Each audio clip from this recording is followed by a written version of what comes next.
ఎందుకంటే తెల్లవారుజామున విష్ణు దర్శనం చెయ్యాలి, ప్రదోషంలో శివ దర్శనం చెయ్యాలి. ఎందుకండి అన్నారు. తెల్లవారుజామున విష్ణాలయానికి వెడితే 33 కోట్ల మంది దేవతలు అక్కడ అటెండ్ అవుతారట. సో ఇక మనం ప్రత్యేకించి వాళ్ళ కోసం వీళ్ళ కోసం వెళ్ళక్కర్లా, అక్కడికి వెడితే అందరినీ చూడవచ్చు.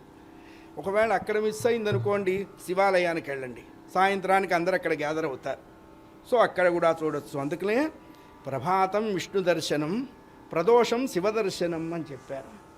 ఆ ప్రదోషంలో దర్శనం చేసేటువంటి ఆ దివ్యం ఒక్క పరమేశ్వరుడికే ఉన్నది. అలా వెళ్ళి పరమేశ్వరుని ప్రార్థిస్తున్నారు. భగవంతుడి అనుగ్రహానికి ఎదురు చూసేదాన్ని తపస్సు అంటారు, వాడి అనుగ్రహానికి ఎదురు తిరిగిన దాన్ని తమస్సు అంటారు. ఒక్కటే తేడా, తాపసి తామసి అన్నారు. ఏమంటున్నారో మనం కూడా విందాం కాసేపయ్యా. శంకర ఆశ్రిత అఘ న శంకర ప్రభో, హర హర శంకర శ్రీత ఘన శంకర ప్రభో, పురహర శంకర శ్రీత ఘన.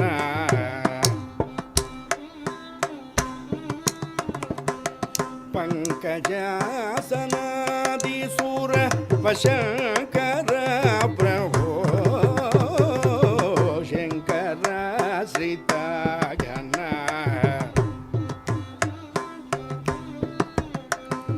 కింకర జన సముదయ సౌఖ్యంకర మద పుణ్య జన భయంకర భక్త ప్రకర శుభంకర శంభో, పురహర శంకర శ్రీత ఘన.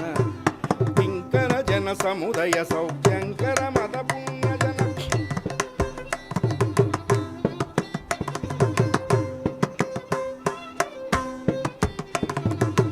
శంకర శ్రీత ఘన.